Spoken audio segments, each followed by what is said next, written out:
Hi, and welcome to this live reading from Shadows of Doubt, a Crawford mystery by Merissa Racine, and this is presented by Itsy Bitsy Book Bits. Chapter 1, May.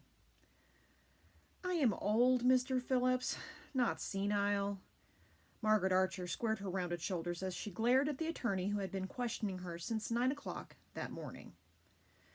Mrs. Archer, no one is accusing you of being senile. The attorney gave the elderly woman a practiced, polite smile. Feisty old lady. Lauren Bessener smiled inwardly as she captured every word spoken on her stenograph machine. Oh, but I think you are, young man. I have sat in this uncomfortable chair. Margaret looked at her attorney. No offense, John. You have a nice conference room here, but really, these chairs are not meant for sitting in for such a long time. John Whitmore, her lawyer, nodded. Sorry about that, but be thankful we're not at the courthouse. At least mine are upholstered. Lauren wanted to raise her hand in agreement. She'd sat in plenty of uncomfortable conference room chairs for depositions, but knew the hard oak chair used for witnesses in the courtroom was much worse. Mrs. Archer returned her attention to the short, stocky lawyer sitting across from her.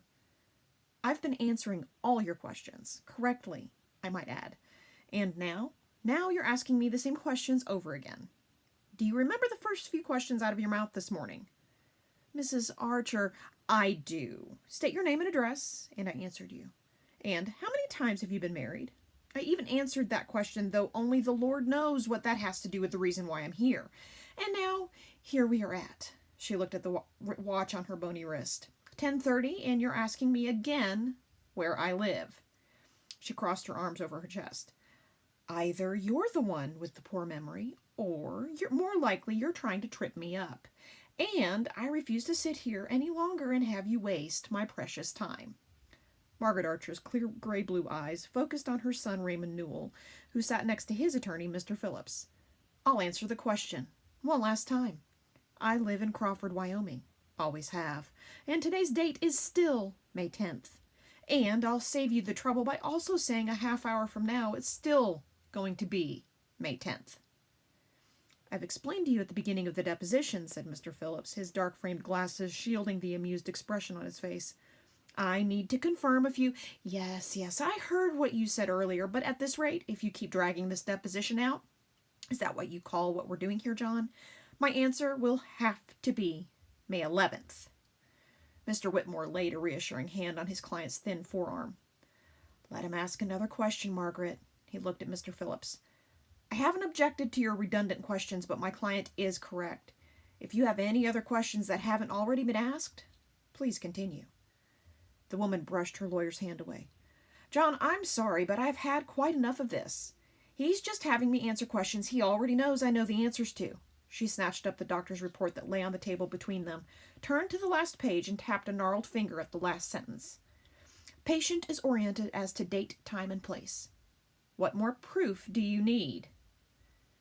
It's not my intent to upset you, Mrs. Archer. Your children are concerned, said Mr. Phillips. As I explained earlier, they've hired me to make sure you can still manage your affairs. How? By asking how old I am over and over?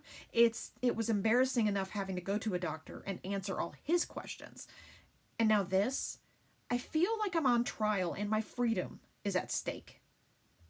Your children only want what's best for you. Kevin Phillips spoke in a calm, cajoling tone as if explaining something to a toddler. They don't want anyone to take advantage of you. That is all this is about, I assure you. Mrs. Archer ignored his explanation. Less than an hour ago you asked me how old I was. I told you I was 79. Margaret gestured with her hand to Lauren. I'm sure this nice young lady can confirm that for me. But if you keep repeating the same questions over and over, who knows? We might be here celebrating my 80th birthday. And heaven forbid we are, she turned to her lawyer. John, remember, I like chocolate cake. She cocked an eyebrow at her own comment, the sharpness in her eyes momentarily erasing the deep-set wrinkles in her face, revealing the attractive woman she had surely once been. Lauren wrote on her machine, suppressing yet another smile. This lady definitely has all her faculties, she thought, but 3 of her 4 children wanted a court to declare her incompetent. Today's proceedings were meant to elicit whether Mrs. Archer was capable of taking care of herself. It was a serious matter, but the woman's uncensored remarks were refreshing amid the dry legal setting of a deposition. And as far as being taken advantage of, that's hogwash. I'm quite capable of fending for myself. What my children want, what you two want, Margaret turned to her son and daughter and shook the sheath of papers as she spoke, is control of my money, control of my land. You're all tired of waiting for me to die. That's the only one I can count on is Millie. At least she's not part of this ambush. She fixed her gaze on her son and added, and you, Raymond, you have no room to talk about being taken advantage of. If you only knew, Margaret's voice trailed off. We're getting a little sidetracked here, said Mr. Whitmore. Raymond Newell, Crawford's chief of police, spoke up. Mother, how could you think...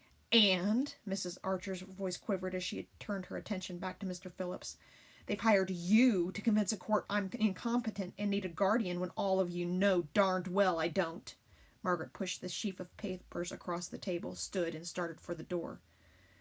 Mr. Whitmore set his reading glasses on his legal pad, rose, and followed his client. This is a good time for a break. Over his shoulder, he said, Let's take about 10 minutes, counsel. Lauren started to scroll through the transcript on her laptop, looking for proper names she needed to correct spellings of. Mr. Phillips waited until Mr. Whitmore and Margaret were out of the room, then turned to his clients. This is good. This is what we want to show a judge, that she's... He stopped speaking and looked at the court reporter. Lauren felt the silence and looked up.